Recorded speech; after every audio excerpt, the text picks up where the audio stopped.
Hi, praise the Lord. இயேசு கிறிஸ்துவின் நாமத்தினால் உங்களை வாழ்த்தி வரவேற்கிறேன். இன்றைக்கி நம்ம பார்க்க போகிற வேத பகுதி சங்கீதம் 23வது அதிகாரம். கர்த்தர் என் மேய்ப்பராக இருக்கிறார், நான் தாழ்ச்சி அடையேன். அவர் என்னை புல்லுள்ள இடங்களில் மேய்த்து அமர்ந்த தண்ணீர் அண்டையில் என்னை கொண்டு போய் விடுகிறார். அவர் என் ஆத்துமாவை தேற்றி தம்முடைய நாமத்தின் நிமித்தம் என்னை நீதியின் பாதைகளில் நடத்துகிறார். நான் மரண இருளில் பள்ளத்தாக்கில் நடந்தாலும் பொல்லாப்புக்கு பயப்படேன். தேவரீர் என்னோடு கூட இருக்கிறீர், உமது கோலும் உமது தடியும் என்னை தேற்றும். என் சத்துருக்களுக்கு முன்பதாக நீர் எனக்கு ஒரு பந்தியை ஆயுத்தப்படுத்தி என் தலையை எண்ணெயால் அபிஷேகம் பண்ணுகிறீர். என் பாத்திரம் நிரம்பி வழிகிறது. என் ஜீவனுள்ள நாளெல்லாம் நன்மையும் கிருபையும் என்னை தொடரும். நான் கர்த்தருடைய வீட்டிலே நீடித்த நாட்களாய் நிலைத்திருப்பேன்.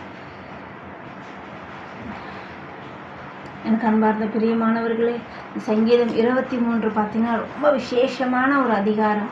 அதில் எவ்வளோ வார்த்தை, எவ்வளோ ஆசீர்வாதமான ஒரு வார்த்தை இருக்குன்னு நீங்கள் மெடிடேட் பண்ணி பாருங்கள். ஆனால் ஒவ்வொரு நாளும் அந்த வார்த்தையை தியானிங்க. நிச்சயமாகவே உங்கள் வாழ்க்கையில் அதன்படியே ஆண்டவர் உங்களை அபிஷேகத்தினால் நிரப்புவார். உங்கள் தலையை எண்ணெயினால் அபிஷேகத்தினால் நிரப்பி கொண்டே இருப்பார் பிரியமானவர்களே. அதே போல் சத்துருக்களுக்கு முன்பதாக உங்களுக்கு ஒரு பந்தியை ஆயத்தப்படுத்துகிற தேவன் அவர்.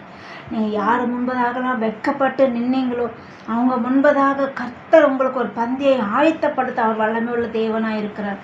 நம்ம ஜெபிக்கலாமா? அன்புள்ள சுவாமி கர்த்தாவே, உமக்கு நன்றி ராஜா.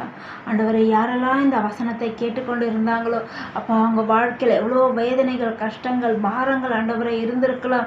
எவ்வளோ மத்தியில் ஆண்டவரை அவங்க வெட்கப்பட்டு தலகுனிந்த சூழ்நிலை அவங்களுக்கு வந்திருக்கலாம். ஆண்டவரே அப்போ அவங்க சத்துருக்களுக்கு முன்பதாக நீருக்கு ஒரு பந்தியை ஆயத்தப்படுத்துங்க ஆண்டவரே. அப்பா நீர் இன்னமும் ஆண்டவரே இருக்கிறவராகவே இருக்கிற தேவன். அப்பா நீர் சர்வ வல்லமை உள்ள தேவன் ஆண்டவரே. அப்பா நான் இருக்கிறேன் என்ற வார்த்தையின்படி ஆண்டவரே அப்பா தாவீதை நீர் அபிஷேகம் பண்ணினவர் ஆண்டவரே.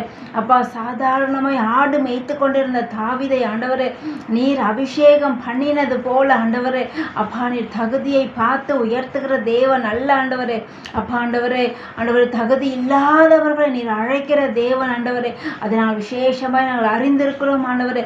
ஞானத்தை தருகிற தேவன் அப்பா ஆண்டவரே. அப்பா எங்களுக்கும் இன்றைக்கு ஆண்டவரே ஞானத்தை கொடுப்பீராக. விசேஷமான கேளாத ஐஸ்வர்யத்தையும் தருகிற தேவன் அப்பா. அப்பா உமக்கு நன்றி ஆண்டவரே.